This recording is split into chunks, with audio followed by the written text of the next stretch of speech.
Hello, and welcome to the show Gold Squadron Gays. It's the podcast where two Star Wars loving gays break down each episode of their favorite Star Wars TV shows while also being gay as hell. I'm your host, Bradley Brower. I'm your other host, Charles Rogers, and today we are joined by a guest. Introduce yourself to the people. Hello, yes, I am Guest.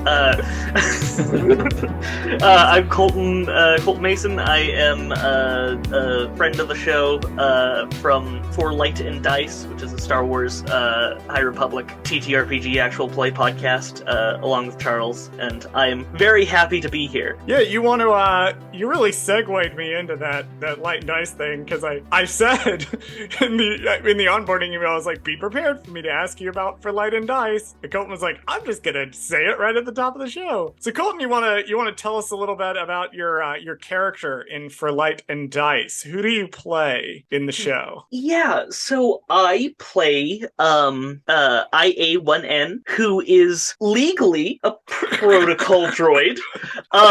Might be some other things. Guns might be involved, Star Wars blasters might be involved, but you know, it's good. He's just a little guy, just a little dude, nothing to worry about. He's also a jizz whaler. Yes, canonically sits there and jizzes in my character's ear while they are attempting to fly the ship. Yeah, Bradley, it's a really good show. So this is a PG-19. This is yeah. Chris from Darkside Divas DMs it. How family friendly do you think we are? I'm not sure Chris could do something family friendly if he tried. IA-1N is the one of the bigger troublemakers in the group. If you've listened to For Light and Dice, you know that quite a few of the events that have occurred in the back half of the first arc have been IA-1N making some decisions. Yep. But they are an interesting, morally complex character in the genre. I don't think it's too complex, You don't think it's Charles. What would you describe the morality of IA-1N? Without one. Morality just the logic just doesn't take morality into effect when IA-1N is making decisions. Anyway, rest in peace, Chuck. Yeah, will not be Chuck. missed by anyone. But Nope. Well, Chuck. No, I mean, I bet he cheats at cards, so I don't think that even the other guards would. Oh, absolutely. Yeah, and he never tips his bartenders. Yeah, he's terrible. Terrible. IA-1N did a service, actually.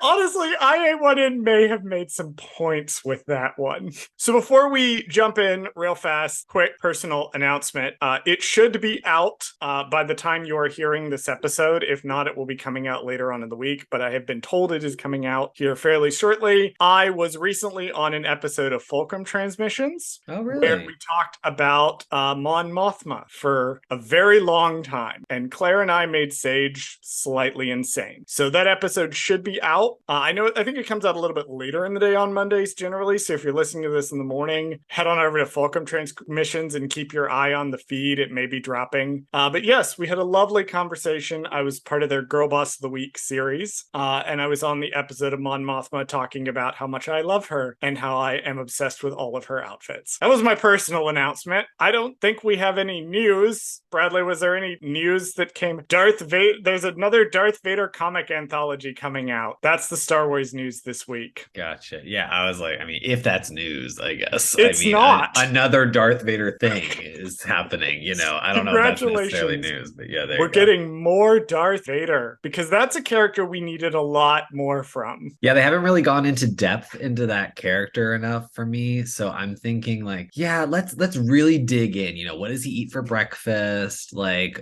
you know, what are his favorite movies? Like, we don't know any of this stuff. So like, hurry up. I need to know specifically the process by which he shits. I feel like that's the logical endpoint of this. How does he shit in the suit? Very carefully. I just assumed he didn't have like an anus or anything. Like he just, you know, he basically was burned alive. So I just assumed that like most of his body is robotic except for like his heart and maybe like his left arm or something. Like I just assumed that like everything else is robot. He probably just feeds on radiation or something, you know, just jamming the energy right in the veins, you know?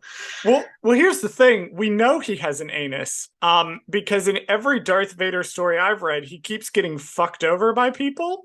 So the looks that I was getting in the Zoom call are absolutely worth it. To say that out loud. Absolutely amazing.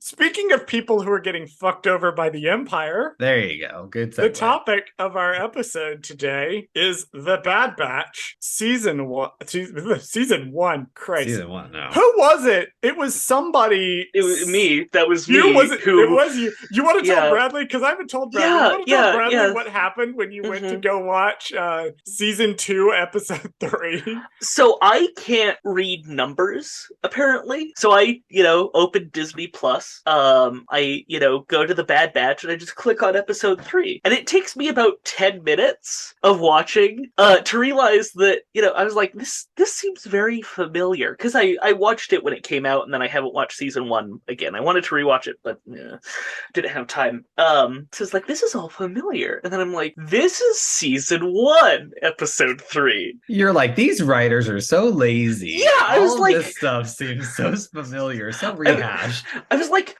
why are the Kaminoans back? This is like, I'm very confused. And then, it's not. I didn't feel Not the great same, but about yeah, okay. myself. Yeah. After I figured that out, say Lippy. Some choices were made. Because I remember, Bradley, you and I were talking about in our episode 0, we were like, yeah, the first season was kind of forgettable, to be entirely honest. Yeah, we couldn't remember, we could remember overall plot details of what happened, and then here's Colton completely watching half the episode before they realize, Omega suddenly has shorter hair again. That might explain that. Also, they dredged Camino up out of the sea really fast. Tangenting back onto Camino, let's talk about season 2, episode 3, The Solitary Clone. Yes. This week, the clones battle against a Separatist holdout. Now, normally, Colton, we do what was the thing you liked about this episode? What was the thing you did not like about this episode? So I'll give you the floor. What was the thing about this episode that you liked the most? And what was the thing you did not like? So, what I like the most, the droids. I love droids. Droids are my favorite. Whenever droids are on screen, it just... You love a good droid moment. It brings joy to my little heart. I love droids. Deeply. My background of my computer, he's not a droid, but my background of my computer is sexy General Grievous. It's Please great. Share your screen real quick so I can see what sexy General Grievous I'm vaguely concerned. I'm very curious what we're about to see here. Yeah, I'm like, what kind of smut hell is this gonna be?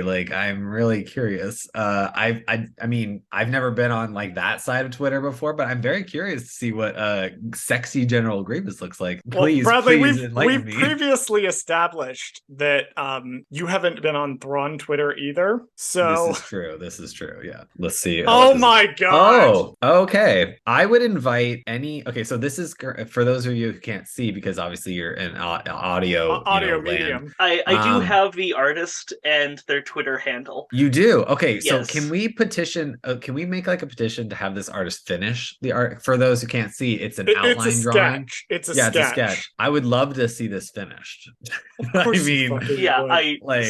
Same. Why not? I love how all of his limbs are just very suggestively posed. 2 of his arms are very come hither, and the other ones are I'm just relaxing here by the fireplace. It's very sexy. I very much enjoy this. It's very nice.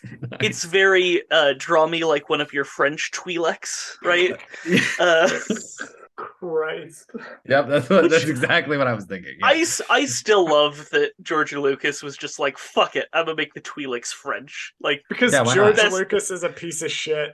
I agree, but the way I imagine George Lucas is a metronome that swings from piece of just terrible garbage of a human being to absolute genius with no equals. Because on one hand, he, named music jizz, and on the other, he was terrible to many of his actors, so it evens out. We get, on the one hand, This Is How Liberty Dies with thunderous applause, yeah. And then in the same movie, Well, we can't figure out what's wrong with her. Medically fine. She's fine. She just seems to have lost the will to live. Anyway. And she's the only, woman who speaks in the entire 3 hours of the movie.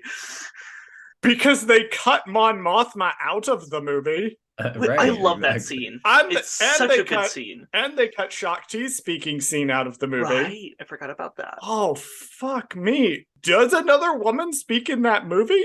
If you include the droid that helps Padme give birth, which I don't. Oh my god, you're so right. Yep. Not a single other woman speaks in that movie. What the fuck, George? Yeah, no, George was fuck? There's no reason for this character to be a woman. They're a man. Oh my god. Anyway, you realize after a couple years, you're just like, all right, well, that's not problematic at all, but sure. Wow, Jesus. Anyway, on that awful note, something you disliked about the solitary clone. Yeah, what's one thing you disliked? Yeah, I forgot that's where we were. Well, I don't love that the Empire's, overthrowing, legally appointed leaders, but that's the Empire. In an actual sense, I would say, especially with all the controversy surrounding it, just the super whitewashing of the characters, including especially Crosshair. The scene in the cafeteria, I'm gonna bring that up in my notes very specifically because it's one of the more egregious moments of whose goddamn white baby is that, which is what I am now titling this section, where I go through and tell you whether or not the clones are super fucking white and don't need to be in this episode. Spoiler alert, it will be yes in every episode. I'll go next, Bradley, then. I was going to say perfect transition. Go for it. Perfect transition. One thing I really liked, I liked seeing the Grand Republic Military Center. I'll have the exact name for it when we get further down in my notes, because I'm going to Google something and that's going to tell me what the exact name is, and I didn't bother to do it. But I liked being back on Coruscant. I liked seeing that. I liked the effective use of it because in the Clone Wars, when it turns up, it's a really effective symbol of the rising fascism that's gripping Coruscant and the core worlds. And I was delighted to see it again being used pretty much in the same way here. One thing I disliked, Colton kind of stole mine out from under me. One thing I disliked, I thought that the structure of the episode was such, it was a really good episode, was the problem. I thought there were a couple of moments where it felt like Crosshair was showing off a little bit. And they were like, oh, we want to be super impressive with how Crosshair is shooting things. And they just keep doing it over and over and over again. Maybe one less moment of Crosshair being the bestest, most awesome boy who ever fired a sniper rifle might have been worth leaving on the cutting room floor. But that's the only thing I can really think of broadly that I would say that I dislike, other than, Crosshair is significantly whiter than the other clones around him. Bradley, what about you? One thing you liked and one thing you did not. I really loved the return of Saint Cody. I thought that was great that he has done no things wrong in the entire universe. And he's forgotten back, he's not guilty at all. Hold on, forgotten Revenge of the Sith character that no one knows. Commander no one's ever heard of this guy. You're not on Twitter because you deleted your Twitter you deleted your public facing Twitter like a smart person. Of course. You have your actual normal Twitter still in the background. Allegedly, somewhere. Allegedly, Bradley's alt is out there. But the controversy today is a publication, which I'm not going to name and shame because I fucking hate them, published an article that was basically like, Bad Batch brings back a forgotten Revenge of the Sith character, and it's talking about Cody. And it's like, Cody's buddy, I hate to tell you this. Character. He's been in things. People know who he is. A forgotten character from Revenge of the Sith would be like the lizard from Revenge of the Sith that Obi-Wan Kenobi was riding. That's a forgotten character. I could never forget Boga. What's the Boga's name? He is a No. The Boga's name is Boga. Yeah, I know. I'm just It's kidding. it's a Bractal. it's a varactyl. Yeah. So you liked that Cody was back. and then I we're gonna did. get to I this did. I fucking liked episode. Cody was back. He's honestly one of my favorite clones, only because he's special because he has a color, Not anymore. Right, as we saw in the episode. What I didn't like about the episode, that's a toughie. I actually, I thought it was good. I liked it. Honestly, what I didn't like about the episode was that it wasn't the premiere, because Ooh. I thought that this was a better episode than the 2-episode premiere. And I was like, kind of like, wouldn't it be some shit if they started the season off without the Bad Batch and was like, no, let's focus on Crosshair for the first episode? That would, to me, would have been a better opening. But, I think I think, my opinions are probably bad, but I'm going to say them anyway. I think they should That's have the just point combined... of this show. No, that's fair. But I think they should have combined all 3 episodes into like an hour-long premiere, where it's like the Bad Batch, Crosshair, the Bad Batch, Crosshair, the Bad Batch, Crosshair. I could see them splitting up the episode, and doing switching back and forth between the 2 stories. Yeah, you're right. I think I could have seen that. Because there's large swaths of the middle part of the episode that's just action. Right. They It's move a lot of from filler point A too, to point yeah. B. And it feels like the beginning and the end were the really impactful portions. Yeah. Also, there's just a lot of action that I don't really think was necessary in the first 2 episodes as well. But I mean, we also thought we also thought that that's what was going on, as that there was just a little too much. All right. Well, we're going to dive right into notes here, and we will start with this sort of mining. It's like an agricultural thing that they're in.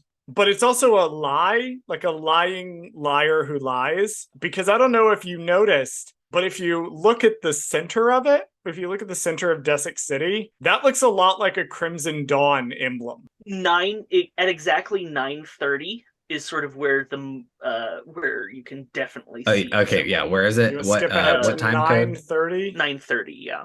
Oh, 9 minutes in? Yes. Oh, geez. Oh yeah, you can super see it. Yeah. Okay, hold on, I'm pulling it up. Okay. Because when I was watching it, I was like, that's a really interesting architectural design. Huh. That is a Crimson Dawn logo. Yeah, interesting. Are we chalking that up to happy accident, or are we thinking I think we're chalking that up to accident. Theory? Yeah, I want it to be a happy accident, because I think this is I'm going to assume that girl boss Tanya Ames Tawny Ames is her name. Sorry. We'll get to her in a little bit. Has not aligned herself with a criminal organization. Well, Crimson Dawn is supposed to be in hiding at this point. Yeah. Also, I'm not sure if they, would have the money or time to build a massive architectural symbol saying, "Hey, we're here." But speaking it's Star Wars, so who knows, really, right? They have as much money as the plot needs them to have. Exactly. Speaking of Tawny Ames, we get our introduction to Governor Groton and Tawny Ames herself.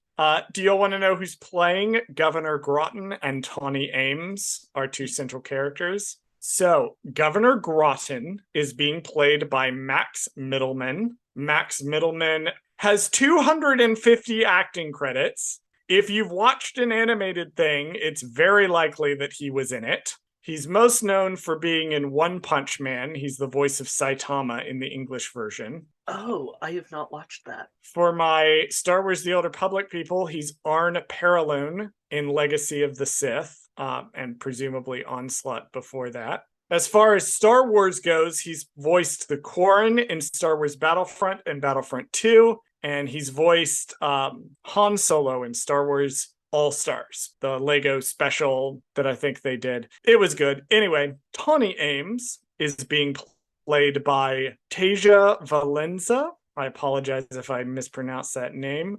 She is most known for being the voice of Poison Ivy in Batman Arkham Asylum and Arkham Knight. She's Sniper Wolf in the Metal Gear Solid series. She's various assorted voices in World of Warcraft. Looks like she does a lot of video game voices. And again, for my Star Wars The Old Republic people, she is the voice of Kaleo Janis. Everyone who plays SWTOR knows who that is. Trust me. So that's who's playing Tawny Ames and Governor Groton. They are on a planet called D6. I thought it was pronounced Desix. Shut up. Okay. I'm reading it off of the wiki. Why the fuck did I say D6? Because you're so right. It's D6. I have no idea. Were you reading it like a droid name? Because that's like how a droid name would be spelled. Because you put droid, because you fried my brain, right, with Sexy General Grievous, and it defaulted to droids. So now I'm just thinking D6. D6 is a new planet. We've never seen it somewhere before. It's totally new. I mean, the architecture was stunning. I loved how the city was like designed. It was very pretty. I'm a fan of massive concrete structures. It almost kind of gave me like, in terms of it almost kind of gave me like I don't want to say Babylon, but maybe like an ancient Persia feel or an ancient Mesopotamia feel, where you have the main city and it's pretty tight. Like the city itself is pretty tight, and then you have the architectural, or like agricultural fields that are outside of it. Almost kind of gave me that vibe a little bit. I loved it. It was great. Also, I love my B1 battle droids. They're so good, and that was such a lovely scene to just see them all appear and surround the troopers. It's very Clone Wars. There's a lot of references to Clone Wars in this episode, which is nice. Like just in the way that they structure it and the way that they shot it. And one big thing is a reference to Clone Wars. We'll get to it, when we get to it later on in the episode. I also love these proto stormtroopers, I guess you would call them. Like yes. The TK troopers. Yeah, because not to throw out all this personal information about myself, but I collect Funko Pops, for those of you who don't know. And really, I hadn't noticed. So recently, or not recently, but they had done a concept art series of like kind of the old New Hope concept art, and they like made them all into Funkos, and one of them is the stormtroopers with lightsabers, and this is exactly what they look like, the proto kind of like what stormtroopers looked like before the final design was finalized. So this exact look is kind of what they look like, and the Ralph McQuarrie designs or whatever. So animation it looks fucking really loves pulling from him. All of Rebels, it looks great. All of Rebels is just, what if we animated a show like Ralph McQuarrie art? So we're over on Coruscant. We will briefly here celebrate the return of Soup Clone, the clone who was very excited for Soup in Aftermath. We get a clone being very excited, although slightly less excited about Soup. However, that does have to be dampened by the fact that I feel obligated to point out Crosshair is significantly lighter than the other. And I looked at it on my high-def TV in the dark, because that's how I watch these, is I watch them in one of the highest definitions I can do, short of watching it on a theater screen, is how I watch these episodes.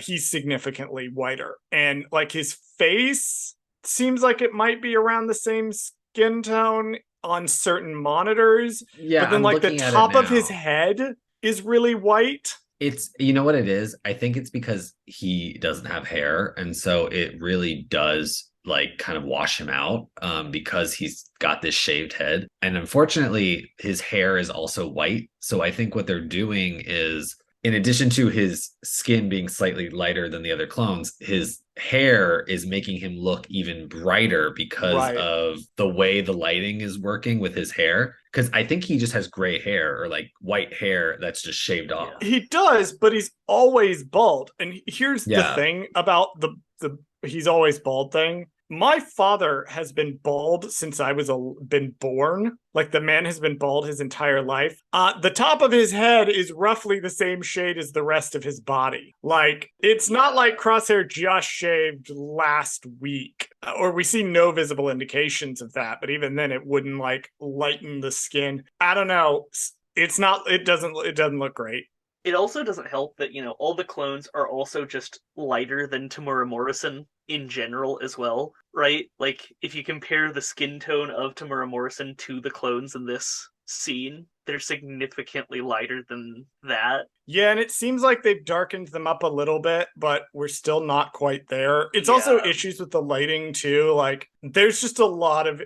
I'm really hoping they fix this in Season 3. They were not able to do a lot of fixing. I like how you think that they're getting a Season 3 after these 3 episodes so far. Like, I just love that you think that there is a Season 3. Well, the lead time on animation is such that they probably have already progressed a decent way on a 3rd season. Unless, it is just a 2-season show, and the 2-episode finale is the finale.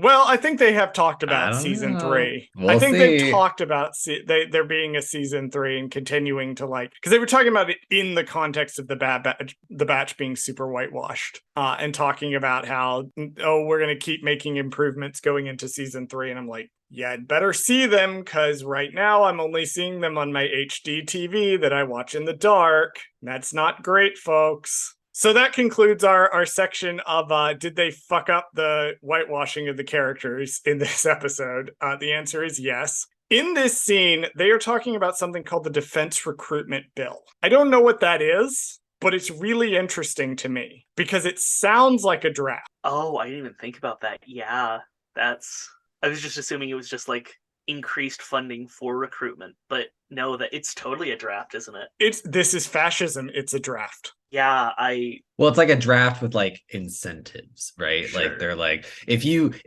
draft yourself, like we'll give you, a spaceship or something. Like I don't know what their here's an incentive absolutely is, wild scenario I'm going to pitch to you about what the Empire possibly might be doing. And both of you, stop me if you've heard this anywhere. Okay, I'm sure I haven't, because no, Star Wars isn't political, right? This is a very wild theory. However, my theory is that what the Defense Recruitment Bill does is it sets up offices, particularly in areas where poor and vulnerable young people of fighting age might be located, and incentivizes them to offer these young people basic things like healthcare or food or employment in exchange for them to unquestioningly sign several years, if not the rest of their lives away, to the war machine, potentially to go out and die as part of this army. Like I said, this is a very wild idea, but it does seem something the Empire might be doing. Luckily, no country on, this planet has done something like that, because that would just be bad. Yeah, no country on this planet has definitely created video games to try to lure particularly angry, aggressive young men into joining a military force. On a separate multiple note, times. The new Modern Warfare is fantastic. I also want to contrast the cafeteria scene from the scene we saw in Aftermath. So they're very similar scenes to where a character or characters are cast out or isolated from the regs, from the regular clones. Except in this case, Crosshair is alone and no one is going to defend him. He just kind of sits there and takes it. And I think it goes back to the overarching theme of the show, which is the togetherness of the group, of the Bad Batch, makes them happier, gives them more of an advantage than Crosshair by himself. Despite the fact that Crosshair is the quote-unquote superior one to the regs, he's easily the most miserable person in this room. He's easily the least liked person in this room. And there's absolutely no one in this room that is going to lift a finger to treat him with anything like any sort of respect. Because fuck this guy. So something interesting as well, and I think it's more just like how it's this episode's shot, is this barracks and like cafeteria is so dead and lifeless, and like somehow it's more depressing for me anyway than the Camino barracks, because like even though they had 1.5 feet in diameter tubes to sleep in, here they get actual rooms, but it's just so much worse. And I find it that really interesting, just like to show how much worse it is. Hold on, you know what I think it is? I think I can explain that. It's the fact that this cafeteria, if you look at it, because I have the episode up in front of me, it's a little bit more rundown. The paint is a little bit chipped and scuffed on the back. The tables are not as clean. No one's maintaining this room. This is just a closet somewhere that they shoved these clones into. And the clones have to act like everything is fine because this is their orders. They're here now, which is extremely fucked. Also, I wouldn't be surprised if, like, in the scene before when Crosshair's waking up, that tiny little light is the only light that's actually in the room, right? Like, I don't think Crosshair's just being, me every day and just keeping like the lowest amount of lights on, I think that like that's full light, which just also shows how little Lights require budgets. Yeah, exactly. So there's a voice that comes over the PA. Do y'all want to know the voice of the PA? Yes, please. This is surprisingly more interesting than you'd think. So the woman who is speaking over the PA, who's like, Crosshair, go to Rampart's office to get your daily chewing out. That is Shelby Young. Shelby Young is a voice actress who is, among other things, the voice of Princess Leia Organa in Lego Star Wars Summer Vacation, Lego Star Wars The Skywalker Saga, and Lego Star Wars Terrifying Tales. She is the voice of Captain Bragg, the villain of the Raxus episode in season 1 of The Bad Batch. Which one was the Raxus episode? So the one where they have to go get that Separatist senator out, and they have the really funny droid with the vase. Yes. Shelby Young is the villain in that. She is also the voice of Skuld in God of War Ragnarok. She was fantastic in that game. She's Princess Leia Organa again in Star Wars Forces of Destiny. So basically, she just plays Princess Leia Organa in animated form. Whenever they need someone to be Leia Organa, it's this person, which I thought was cool. Somebody in the Divas Discord, shout out to our friends in the Divas Discord, said this, and I'm going to take it completely without checking any of their math, but somebody checked planetary rotations versus actual rotations and concluded that Crosshair was drinking his piss on a Camino platform for 40 days. My God. Sounds about right. I mean, apparently it was 40 crimes. Days that he was sitting on that platform waiting for them to come get him. Wow. Okay, also, I hate that line so much. It is the most clunky piece of exposition I have heard in a Star Wars in a hot minute. Because it's like, you did this, didn't you? It's like, yeah. It's like, okay, thanks for telling me, the audience, this piece of information. And I just... It's lazy. Yeah, it's lazy, right? The trope is called the trope is called As You Know.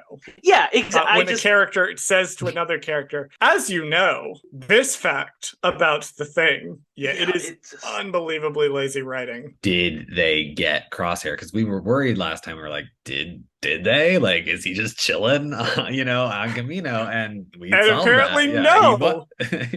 No, they did not get him. Also, they left him there for over a month. Yeah, I don't even, he probably didn't even have a distress. I don't even know how they found him, right?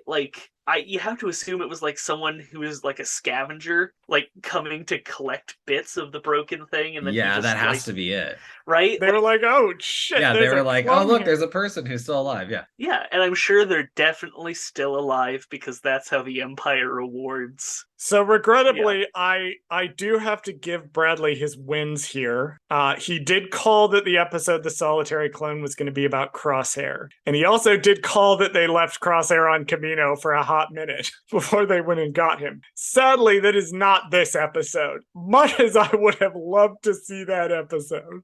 That would have been the Castaway episode that we were talking about. He was just chilling on a quote island, and then just talking to a coconut the whole time. It would have been great. I mean, I think I feel like we were robbed as a Star Wars audience that this did not happen. Why didn't Tom Hanks come in and do the voice of Crosshair? We could have gotten this. Oh well. To the Castaway thing, instead of a coconut, it should be 5 clone helmets that he talks to. That would be fun and very depressing. What? Oh, absolutely. Christ. And then he hand paints all their different faces, so they're the Bad Batch. So yeah. No, because there was an anime where they did this. Oh, that my boyfriend made me watch. Hina Matsuri. It was an episode of Hina Matsuri where a girl gets stuck on a tropical island and she paints the faces of her friends on dolls and they talk to her. Yes, I think that should have been Crosshair in this episode. It would have been very hilarious if he would have done that. But unfortunately, we were robbed. I don't even know how he survived, right? Because 40 days without actual... Is the ocean on Camino just fresh water? Has to be. Or like And maybe, yeah. Has to be. and like without food as well, because He had to fish something up, probably. yeah. I want to see his fishing setup. Oh, I mean, I think that would actually be easy. He can just shoot, and then whatever He also shoots, can just shoot. Yeah, if he Because he still has has his little sniper he thing. has a yeah, little he's grapple good. gun. He can sit there and shoot. Oh, yeah, there you go. Yeah. So that's food covered, but yeah, the water has to be drinkable. At least, fun fact: if you're ever in a survival situation where you have to conserve your water and there's salt water, if you mix a 8-to-1 ratio of fresh water to salt water, it actually keeps you more hydrated. Duly noted. Yeah. So if you're ever into that So when very I'm trapped specific on an island, scenario, I'll know that. yeah. So Exactly. when I finally manage to trap Bradley on an island, that will be There how you he go. survives. Perfect. So we have a scene outside the first battle memorial wall for the first Battle of Geonosis. Ostensibly, it is a wall of the names of the numbers of the clones who died in the first Battle of Geonosis in Attack of the Clones. Apparently, it's just gibberish. It's a bunch of random Orbesh letters. People were mad about this on Twitter. You're care. telling me it's not 12th Night in Orabesh, like written on the right? wall? It's like, not 12th Night in Orabesh. No, sadly. I mean, if they were doing gibberish, they should have just stuck to numbers instead of letters, because then it would have been, fine. That seems. Oh yeah, because they're clone names, because if it's just right? the numbers, yeah.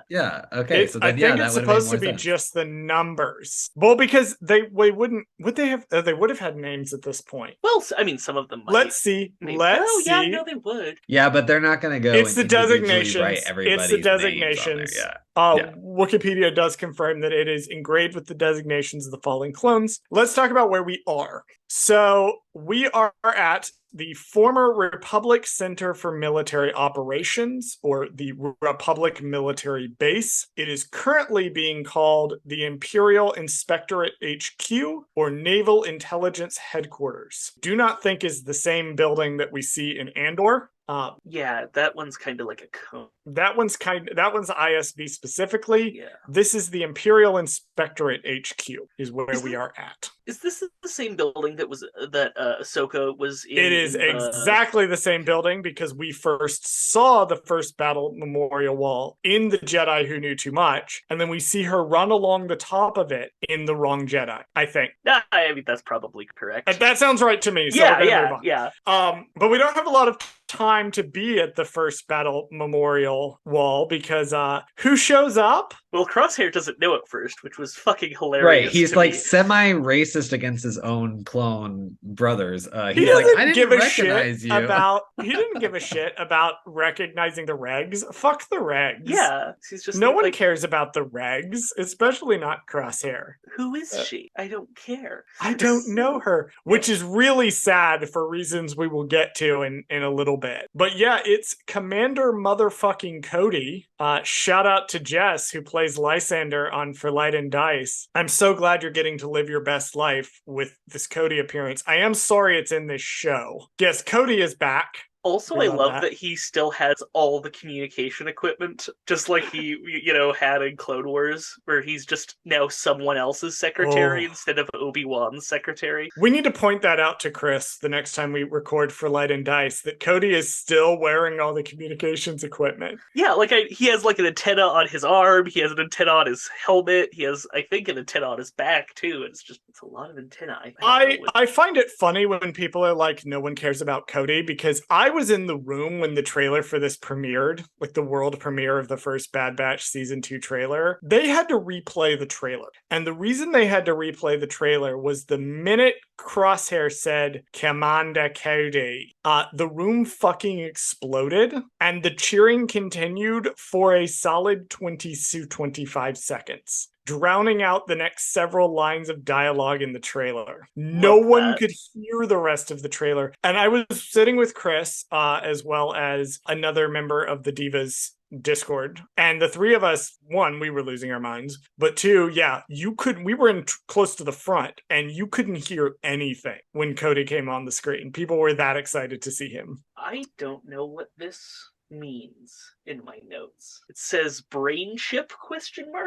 Oh, if he still has his Did chip. Cody remove his brain chip? Because it looks like yes. he did. Yeah, that was it. Yeah. It Are you talking kind about of like the looks like C he on did. his forehead? Yes, I think. Yeah. Was that not always there? I think that's a tattoo. Yeah, C for just like, Cody. I'm trying to get a What? good shot of his face. I'm looking at it. Yeah. No, because isn't their chip is in the it's on the side of their head and their They temple, get right?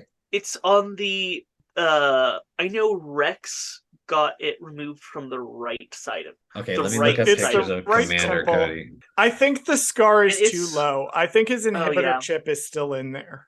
Is Well, we also know from Hauser, the Inquisitor, that the inhibitor chip is starting to wear off. And Oh, Rampart okay. points out that later on in the episode that some of his growing frustration is that the clones aren't as loyal as they used to be. right. Okay. Yeah, because I'm looking at a picture of Cody from, I guess I'm assuming it's from the old Clone Wars show, and he still has that little C on his forehead. So that's not the chip. He has his yeah. chip in. Okay. Well, interesting. So yeah, it just doesn't work anymore, or it's very, very low working at this point. Okay, that lends much more credence to the Obi-Wan Kenobi clone being a member of the 501st, because he did. See, I was under the assumption that Order 66 just continued on forever. So, like, Nope. I always just assumed that clone didn't know who Obi-Wan Kenobi was, but I think that clone doesn't know who Obi-Wan Kenobi was because he looks old and beat up. That's fair. We know this because Leia tells him he looks old and beat up. No, that's valid. We hop back over to Desix and we get the most wonderful scene of two battle droids being sassy as hell. I love battle so droids much. Being voiced again, of course, by the incomparable Matthew Wood, who is essentially Star Wars royalty at this point. The man has been working on Star Wars since actually at least 2008. At least 2008, because he's the voice of General Grievous in Revenge. He has been working on Star Wars as far back as in 1999. He was the ADR recordist on Episode 1, The Phantom Menace. Okay, cool. He also played Bib Fortuna in it, I'm pretty sure. So he's a veteran. Yeah. So he's a veteran. He's been doing this a while. I just found out that he was like one of the only actors who did him, and like Liam Neeson are like two of the only actors who played their character in Clone Wars and in the movies. Which it's Liam Neeson, Matthew Wood, and Pernilla August all reprised their role. Who's the last one? Who's Pernilla August? Yes, I don't know. Pernilla August is the voice of Shmi Skywalker in the Mortis arc. Oh, when she shows up and she's the Force Vision, that's being voiced by the woman. And that's because the casting, there was like a person who worked at Lucasfilm. It was a casting person, or it was somebody who'd been there, or maybe it was like a PR person who'd been there for a really long time. And so when they were talking about bringing in Qui-Gon and Shmi for the Mortis arc, this person just got on the phone with the original actors and was like, hey, do you want to come in and record one scene?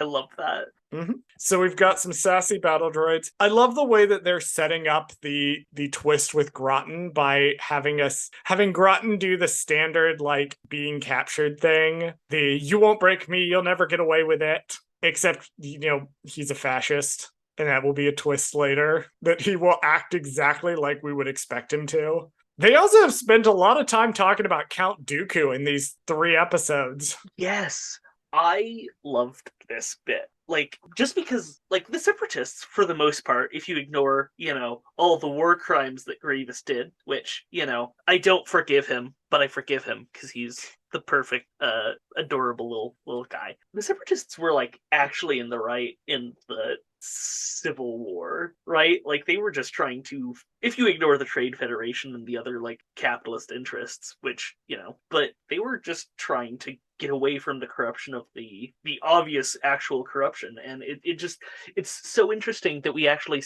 are getting to see more of their side now that we're not watching the Clone Wars, which is literal propaganda, right? Like, that's why Yularen has the spiel every episode to actually mimic propaganda. And I think it's neat. because like also they don't know that Dooku was an actual Sith, probably. Everybody has a lot of opinions on Dooku. Yeah. And it's interesting to get some varying opinions on Dooku because the last episode we got a guy who was basically like, yeah, Dooku was extremely shitty to his people. And then we have Tawny Ames who's like, actually, Dooku kind of knew what he was talking about and he was right.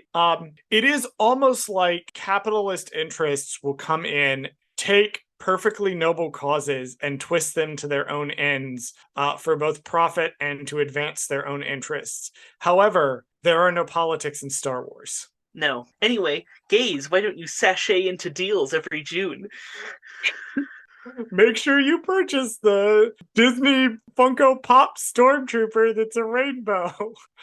Oh, that's right. Yeah, they had their Which little you Pride didn't collection. even, Yeah, you yeah, didn't yeah, even yeah. buy, I don't think, Bradley. And you No. literally collect Funkos. And I you don't. like, I don't buy those dumb like Pride ones or those Make-A-Wish ones. Like, ugh, kids. Ugh, Yeah, charity. Ew, how Ugh. dare you gross. support good God. causes? Ugh, I hate causes. I hate charity. Ugh, I hate kids.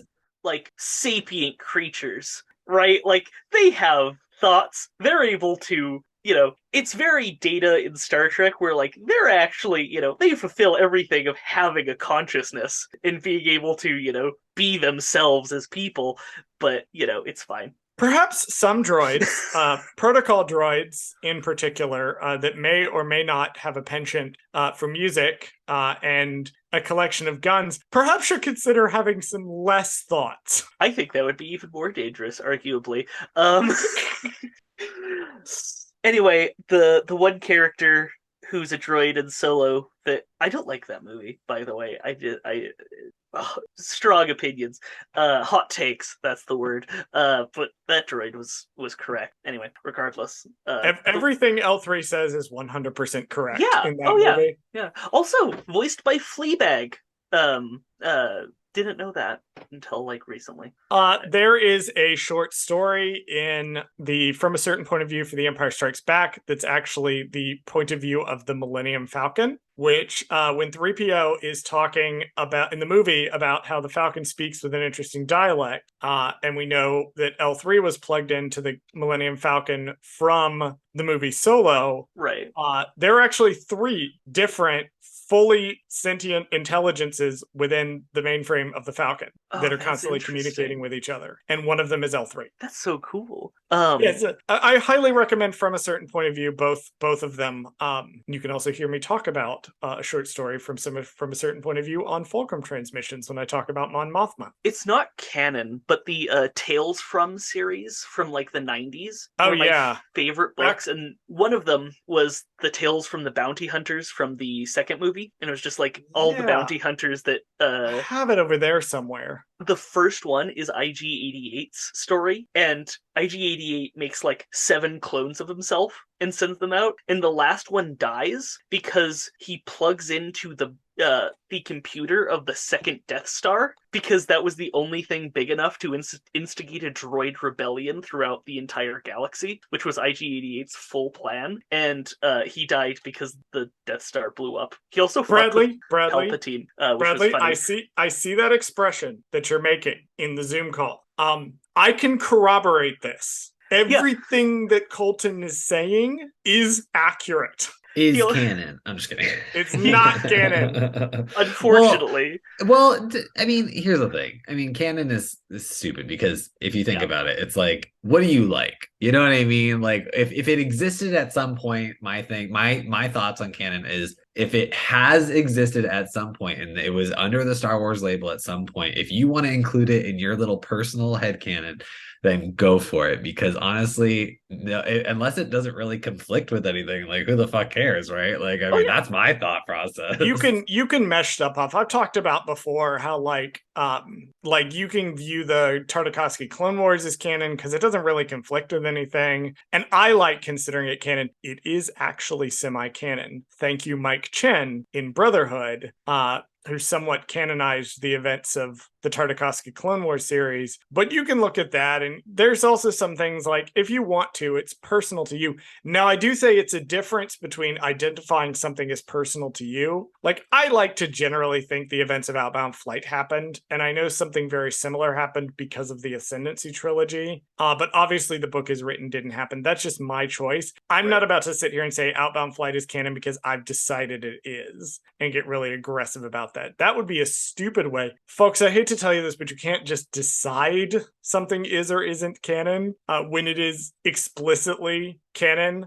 Rey Skywalker is a Skywalker. She used Force Lightning in the movie because she used Force Lightning in the movie. That's how this works, I'm afraid. Also, Force Lightning isn't like a necessarily dark side power. Plo Koon used Force Lightning. It's not. There is no such thing as a light side power or a dark side power. This is stupid and wrong. And I have had many shouting matches with people over this. That's not how the Force works. Also, like, speaking of like bringing things into canon, another story from the Tales from the Jedi was reworked into the episode of The Mandalorian, where they fought the Krayt Dragon. You mean Tales from the Bounty Hunters, or? No, it was Tales from Jabba's Palace. Tales from Jabba's Palace, okay. Yeah, no, there were three. It was Tales from the Cantina, Tales of the Bounty Hunters, Tales from Jabba's Palace. And one of the short stories, they did the Krayt Dragon fight, and then it was reworked into the episode of The Mandalorian, which was really cool. See, I always thought it was just a giant Knights of the Old Republic reference because they try to beat it exactly the same way as they do in Knights of the Old Republic. Oh, I mean, it might have been that too. I don't know anything about the Old Republic other than what's her name had 3 lightsabers, and that was really cool. Darth Treya. What? I just spoiled KOTOR 2 for everyone. Kreia is bad, actually. I mean, this 20-some-year-old game. It's whoops. Yeah. Wasn't Tales from Jabba's Palace the ones where Jabba sends Leia to have sex with Boba Fett, and then Boba Fett gets really offended because premarital sex is morally wrong? I don't think so. I'm fairly certain this happened. Hold on, I want to check. Yeah, I mean, there's one where what's his name? These were weird. These were 90s sci-fi. Yeah, there is one that I just absolutely love, but like one was oh god, who was the Twi'lek major domo of Jabba? Bib Fortuna. Bib Fortuna. In old canon, Bib Fortuna just gets captured by the Bomar monks and lives the rest of eternity screaming in pain as a brain in a jar.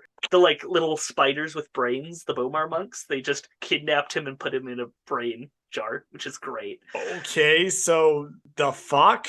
Yeah, I think I like the show version better, where he just gets obese and then dies. I think that one's fine with me. Like the other one's not as good. Well, hold on. I found it. I don't know if it was in Tales of Jabba's Palace, but I'm going to read directly from Wikipedia here, and then we'll get back onto discussing this episode. Sorry. Apparently, when Leia unfroze Solo and was to be Jabba's slave girl, Jabba sent her to Fett's room to, quote, entertain, end quote, the hunter. Boba, due to his moral code, declined, but did not send Leia back, as it would be an insult to the crime lord. Instead, Fett and Leia passed the time by arguing about the rebellion's wrongdoing and the Empire's actions. After getting uncharacteristically angry, Fett swiftly curtailed the argument and fell asleep on the floor, letting Leia sleep in his bed.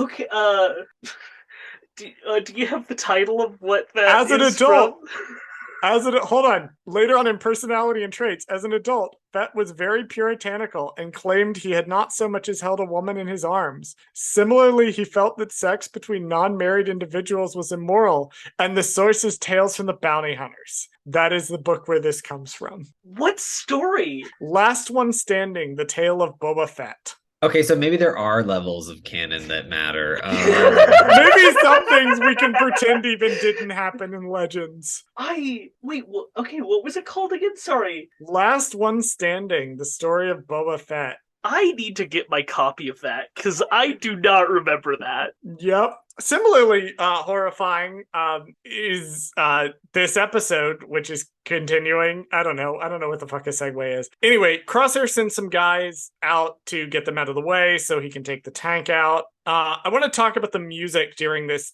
battle sequence when they're running up, because it's the Clone Wars clone theme. It's specifically the clone theme that's kind of remixed. So it's not quite right. It feels like there's notes missing, but it is the clone theme, the bit where they're running up. Oh yeah, it is. I'm listening to it right now. Wow. Yep.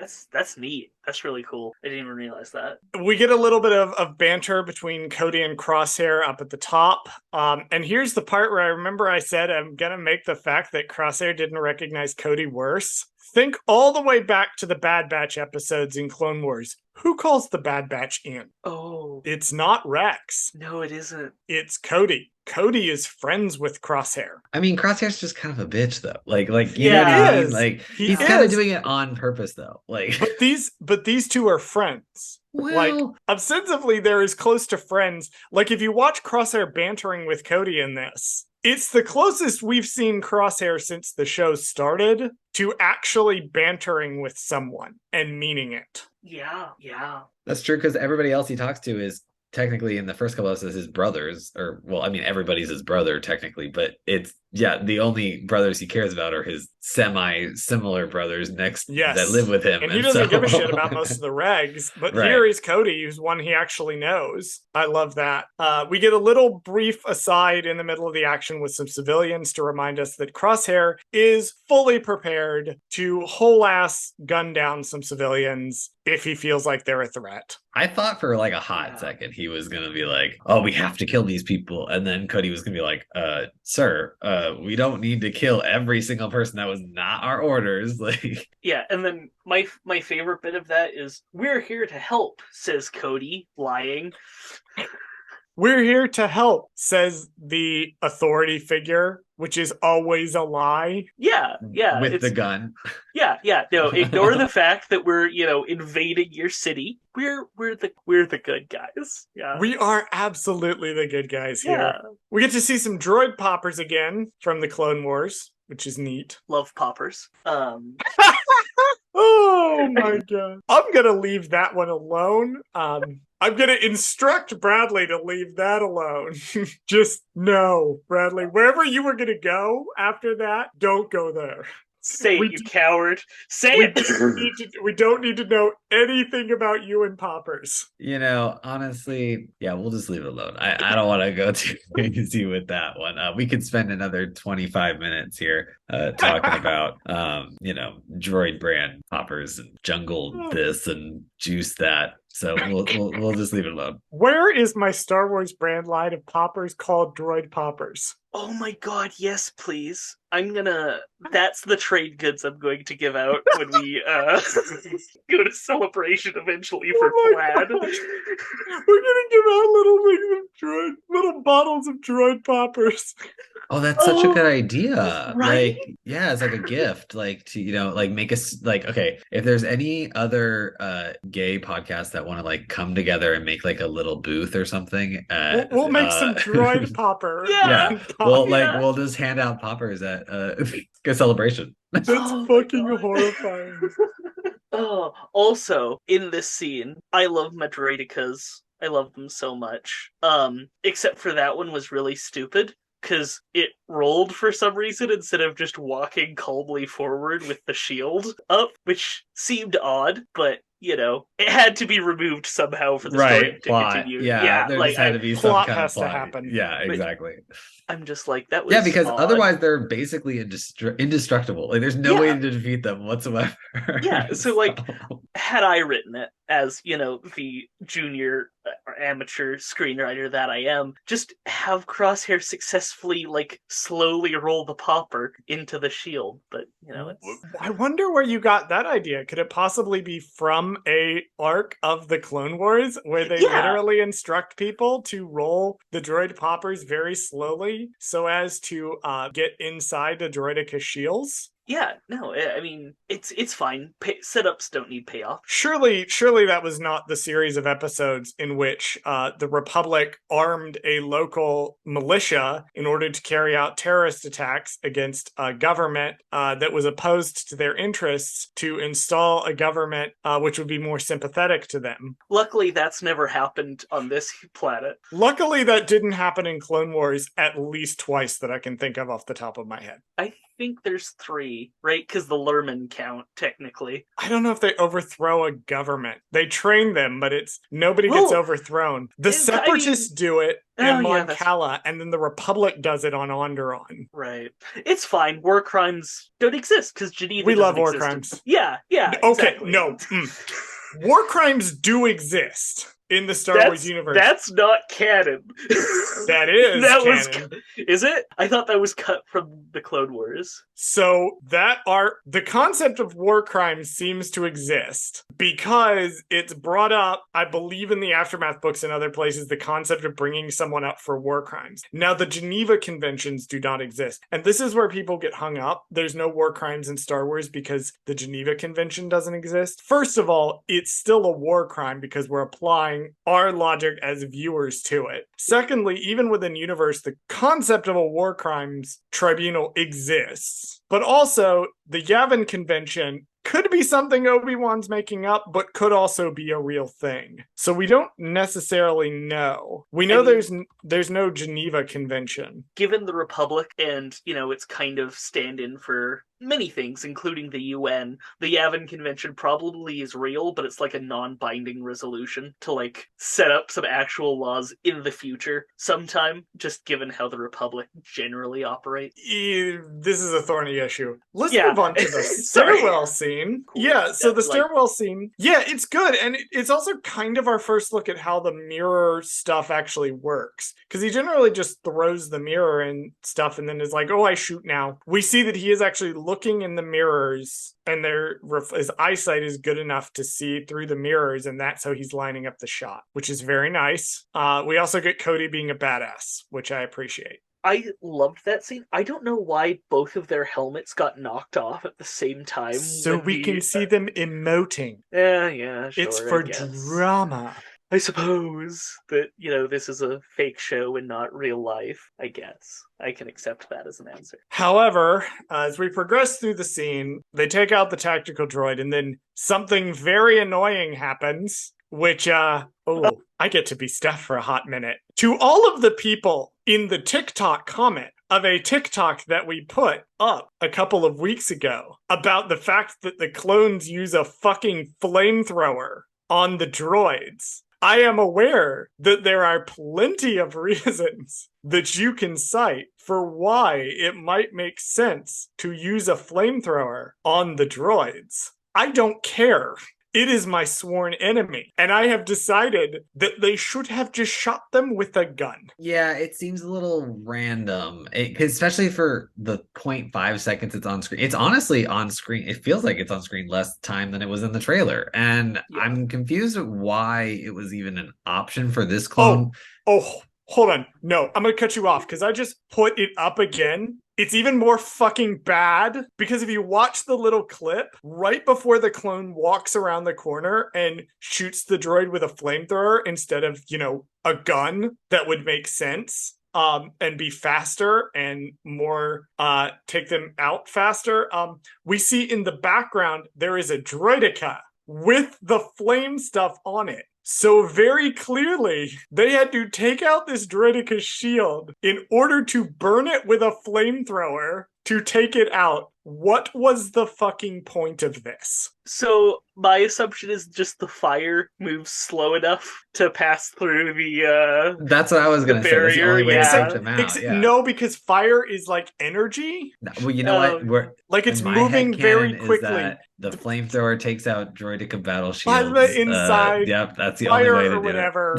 The way that fire works in physics is that it's energy. It's closer to the laser bolt than the static objects that they can roll through. That makes no fucking sense. Well, right, but this is also like a liquid that's on fire, right? Like flamethrowers don't just shoot fire, they shoot flammable liquid, so it could just be the liquid that's passing through. Also, it's moving too fast. Yeah, I mean, that's because in the Onderon arc, we see, I will get super fucking nitpicky in my hatred of the flamethrower, and what the fuck is it do? Why did you waste time animating this? Why is this here? Why are you doing this? You know what this is? someone on that fucking show, I know this, someone on that fucking show either listens to Gold Squadron Gaze or listens to another show like Dark Side Divas or J Guys and Jedi, where my hatred of the flamethrower is brought up, and put this in here to spite me specifically. So in my Whoever notes, you are, I hope this is the content that you wanted, because I am a droidica? Really? Really? They used a flamethrower on a droidica. How the fuck does that work? How the hell does that work? So I have another option of how it might have worked. It might have been one of the cheaper models that doesn't have the bubble shield, right? Like not all droidicas come equipped with the shield generator. Also, in my notes, I have not sure how a flamethrower kills droids, but okay. And then under that, Charles is going to hate this. According to the many TikTok comments we received about this, it can overheat their internal processing cores. Oh, okay. Yeah, I sure. was assuming it just like melted bits in them, Yeah, and like the idea is it gets or... inside and it like apparently like melts their processing cores. However, you know what else melts the processing core of a droid? I'm gonna say a blaster rifle for 400, Alex. Ding ding ding! It's a fucking blaster bolt. Would do the job just as well. I will say, at the very least, it is a sort of hand cannon flamethrower. We're not using a wrist-mounted flamethrower, which are the worst flamethrower. I think they're the best flamethrower. However, but anyway, I will be thinking about and bitching about this 5 seconds of Star Wars animation for the rest of my natural-born life. Love that. And I know, we want to talk about the really intense scenes that happen after this. No, I want to bitch about the flamethrower for 10 minutes. Like, half the reason I started listening to y'all's podcast is because I heard about the hatred of flamethrowers, and I just had to figure out, like, what was happening. Because I love flamethrowers, just in general. Anyway, we get a lovely, lovely scene where Cody attempts to talk Tawny Ames down, which is just a great scene. I do want to bring up a few things from it. I want to ask Bradley directly. Did it mean anything to you when they talked about the potential peace accord that Mina Bonteri put forth? Do you remember this at all? Absolutely not. Okay. I knew that I I recognized the name because I've heard it, obviously, but it didn't click in my brain. You like, just read the Padme Padme books a couple of months ago. She's in the first one. Oh, that's the only one I've read so far. So Okay. that's why I've heard the name before multiple times, and I vaguely have the idea of it. I just it was like kind of like one of those things like Star Wars, you got to stop pretending like we all are Charles and we all read every comic, every book, everything. Like, yeah, it's a cute little Easter egg that she said that name, but it's like, I cannot, I can't remember all these people's names. What that is it's a reference to a series of episodes in the Clone Wars. It's I think either a 2 or 3 episode arc where Padme basically it's a 2 episode. Padme sneaks onto Raxus and has a negotiation with Mina Bonteri, and they put forth a bill with the Separatist Senate to sue for peace, and the bill passes. So Dooku and Sidious send some droids in to blow up the Republic power grid to stage a false flag terrorist attack. That was the cleaner droids. Yep. At the same time, they have someone assassinate Mina Bonteri. And so both sides are now super mad at each other because the Republic blames the Separatists for the terrorist attack, and the Separatists blame the Republic for the assassination of Mina Bonteri. And the war continues. This is also why Lux Bonteri keeps trying to kill Count Dooku, because he knows Count Dooku had something to do with his mom's death. The point is, there's no politics in Star Wars. And those politics that don't exist in Star Wars definitely don't continue to have far-reaching implications. So Tawny Ames was clearly one of the people who put forward that bill that passed the Separatist Senate. I also like that Cody is negotiating. That is his first default, is to negotiate. Where do we think he learned how to do that? Definitely not the person who was in charge of a ship called the Negotiator. Definitely not a person nicknamed the Negotiator. Yeah. Good old Obi-Wan Kenobi nailed it. I do believe that's that gentleman's name. Yeah, yes. Yeah. You know what? So, that's heartbreaking. this scene shocked me because I was surprised that Crosshair waited that long to shoot her. Oh, I thought he was. You're right. I thought he was going to shoot her mid. Yeah, quote. I was like, why is Crosshair He's waiting too long. Yeah. Here's the thing: he didn't have explicit orders to kill her. I thought, what's his guy in Coruscant gave him orders to just Rampart. The orders, I do believe, were to rescue Grot. And me being me, my D&D characters would, if in Crosshair's position, would probably have taken that as to kill the person with a gun to his head. The only orders Crosshair is given are do whatever is necessary to get the Imperial Governor back. I do think it was a neat twist with Grattan, or sort of an untwist, to where the second Grattan is free, who has been portrayed mildly sympathetically throughout the episode. He immediately turns around and is like, fucking shoot her immediately. I did like that. Yeah. I thought that was interesting. I definitely saw that coming, only because, like you said, it took Crosshair a long time to shoot her, and then it was like the second, he was like, all right, go ahead and kill her. Crosshair's like, you got it, dude. Like, yeah, like I'm even shocked that it took him that long. Like, there was like a good 15 seconds after the order was delivered that Cody was like trying to be like, no, I just promised. I'm shocked it wasn't even like the second. I think Crosshair was waiting to see if Cody would do it. Oh, that makes sense. Because I think Crosshair is at a point now where it's kind of implied, but not really, that he may be starting to doubt that the Empire has his best interest in mind. He's not showing it, but he's miserable. He's miserable. This episode is the first time we've seen Crosshair have an ounce of fucking joy in anything, when he's running up with the clones and he's fighting alongside the clones again. So we're almost kind of seeing some seeds start to germinate that maybe he's starting to reevaluate his position. I don't want to get into the whole Crosshair redemption arc thing, because we'll be here all day, because a lot of people have a lot of very strong opinions about this. I will say it is interesting that Crosshair is portrayed as absolutely fucking miserable in this episode, except when he's fighting alongside the other clones. It's a very tsundere moment. No, I don't want to talk to you, Regs, Baka. And then, now let me banter with Cody, my new best friend. Oh god, there's Crosshair and Cody shippers out there now, aren't there? Oh Christ. Oh, we're gonna have to ask. Sure. Yeah, later. Sure. We're gonna have to find out if there's Crosshair and Cody shippers. Oh, good. I'm sure if I type in Crosshair Cody nude on Google, like, it's gonna come up. X Cody love fan fiction. Right. He took my bald head into his warm embrace, and that's not the right shit. And then defected the Republic. I don't know, or Empire. I don't know how to work the thing on AO3, so like, neither do I. Let's see. So someone tell me if there are in fact Cody and Crosshair shippers out there. Actually, no one give me this information. I don't want to know. Or don't. I do. Don't tell I don't. I don't. Please don't just tell me. Tweet at Gold Squadron Gaze if it exists, and I'll find it. Yeah, just send eventually. So you have to tweet at Gold Squad Gaze, because Gold Squadron Gaze is too long. Oh, then do that instead. I don't know how Twitter works. So apparently, tweet Crosshair X Cody fanfiction at Gold Squad Gaze, and I'll see it.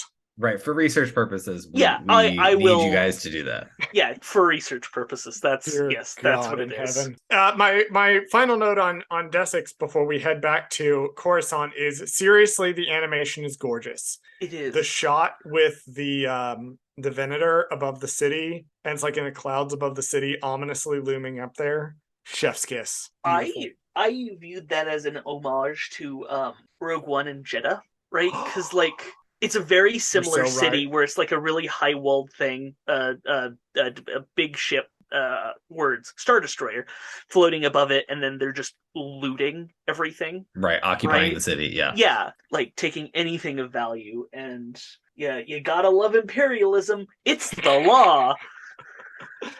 Imperialism, it's fine when the Imperial says it is. Yeah, exactly. And why would the imperialist lie about imperialism being good? That would be weird. So we went back to Coruscant. We got another little scene of Cody and Crosshair, and Cody's questioning things. And Cody has a line where he's like, yeah, we all make choices and we have to live with them, and he looks really sad. He's talking about having to execute Obi-Wan, right?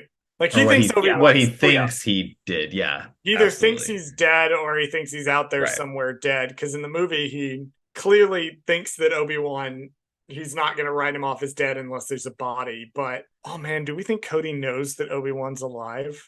No. I don't think so. I think Cody thinks Obi-Wan's dead just because, Yeah, he's for sure thinks he's dead. And he yeah, thinks he killed him. Like he Yeah. thinks he's the reason why he's dead. Oh, and for that's why he's God's guilty. sake. He's guilty conscious like right now. Like that's what it is.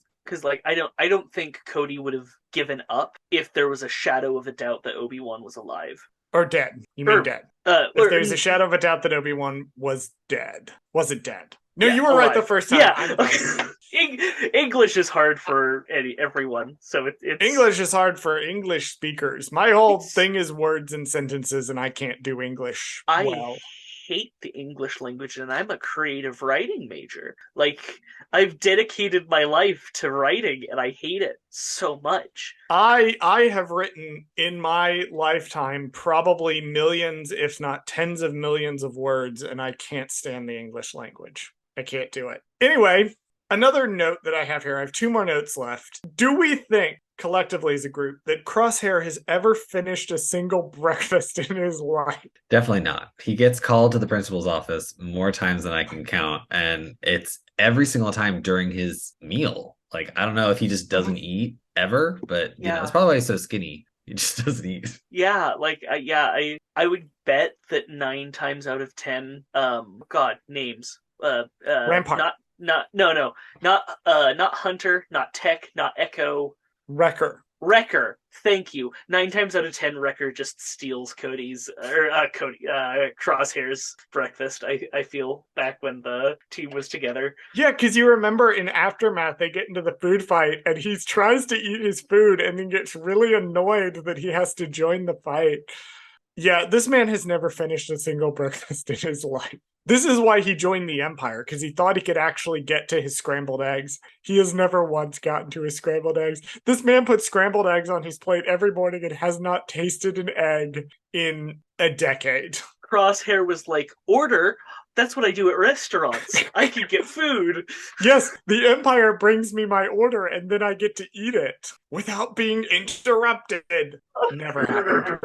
And then finally, Rampart calls Crosshair up to his office, and we find out Cody has gone AWOL. So, RIP to Cody. We're going to see how long you last being AWOL on Coruscant. I think we're going to see Cody get rescued by the Bad Batch. I think Rex is like, hey, I have a mission for you in the trailer, and I would be shocked if that mission isn't to go to Coruscant and get Cody and rescue him. I would be shocked. I like it. It's probably not going to be, because that would connect things together and make sense, and this show has not done that. That is also valid. That is valid. So Lucasfilm sent out screeners of the first 14 episodes to other people, not us, which is partly on me. That's on me. I was going to work some things on the back end and they didn't get fully worked. But I know that people have not seen the last 2 episodes. So my prediction is if Cody comes back, it's going to be in those 2 episodes. Okay. Otherwise, we would have heard something, or I would have heard something through the grapevine about Cody being in multiple episodes. And I've only heard him being in 1. Okay, that's fair. So it is highly possible that he's going to show up again in the finale. Or he's just in every single episode after this and he takes Crosshair's place as part of the new Bad Batch, and no one likes you to tell you enough, that is true. No one likes me, which is an important thing to keep in mind. Everyone hates me and is constantly shitting on me. That's why I get to be on multiple podcasts with people that I respect. Is actually because they're just bringing me on to make fun of me. Unrelatedly, I am on an episode of Fulcrum Transmissions this week. If it's any consolation, Charles, I don't hate you. I just hate your opinions. Well, we're going to need to fix that. 2 notes about the scene with Rampart. 1, this meeting totally could have just been an email. And second, Crosshair's like emotions as he's being told that Cody has gone AWOL. It's giving me Scarlet Envy in All Star 6. Is it me? Am I the drama? No. Am I the villain? Yeah, like, that's exactly what it is. it's just like, every clone that's close to me leaves the Empire. I wonder why that is. Must be unrelated. Well, I like that Rampart is not explicitly saying, but he's kind of like implying essentially like maybe Crosshair is a double agent. Like he's like, I don't know if I like what's happening to people around you. Like they all seem to be Yeah. defecting. And it's like, are you secretly trying to turn all the clones against the Empire? Like what's going on here? Like he's essentially being Rex, right? Like he's like thinking that's what he's doing, but he's just an idiot. He's not doing Well, that. the other thing, like an overwhelming theme of Crosshair's story so far, is that Crosshair is going to be loyal to the Empire no matter how shittily the Empire treats him. He's really pulling a Cyril. Really, truly. Right. They Loyal almost- to They would no get end, along. yeah. And the thing is, the Empire does not care. To the clones, loyalty is everything. Everything to the clones. Explicitly, they say in season 7 of the Clone Wars, loyalty means everything to them. Crosshair is loyal to the Empire. The Empire is not loyal to Crosshair. So Rampart being like, I wonder if, there's a pattern here. That's Rampart not being loyal enough to Crosshair to say, yeah, obviously you're loyal, but it's a shame that everyone around you keeps defecting. So I think what we're going to see, continuing on this theme is the Empire is less and less loyal to Crosshair because a fascist system does not care how much you care about it. If it wants to take advantage of you or you're in a minority, then it doesn't matter how hard you support it, you're going to suffer under it. But there's no politics in Star Wars, so. No, none at all. None whatsoever. Also, it just popped into my mind, but I'm just imagining the movie Office Spaces with Milton being Crosshair and just keep getting like worse and worse desks until he eventually burns down the office building. Watch that be the plot of Crosshair's story. Yeah.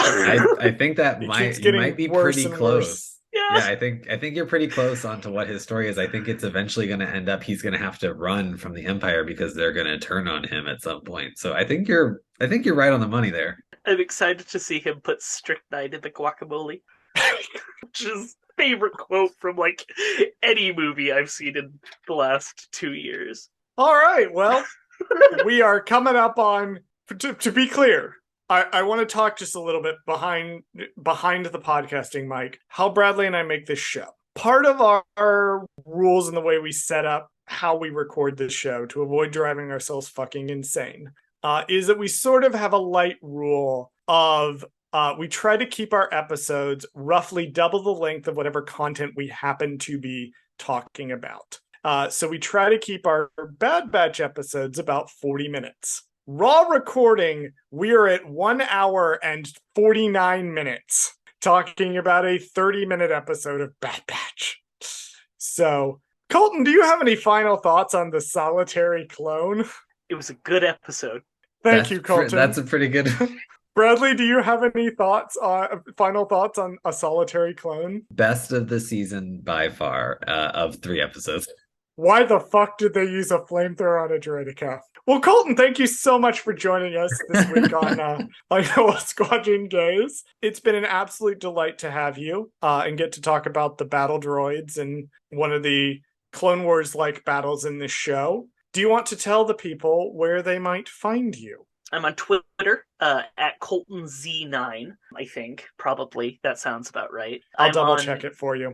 Thank you. I'm on For Light and Dice podcast, as I mentioned earlier, which is very good. You should listen to it. It's fun. And I'm occasionally on the Nerdsmith Network on Twitch, which is a TTRPG streaming group, which even if I'm not there, they're very fun to watch. I would recommend going. I'm not getting paid to say that. I wish I was, because I like money. But overall, I'm just thank you so very much for having me, and I was very happy to be here. And if you have an episode where you can record for more than an hour that you wanted to, I'm happy to come on the show. You were correct about your Twitter. It is at ColtonZ9. Yes. Is the correct Twitter.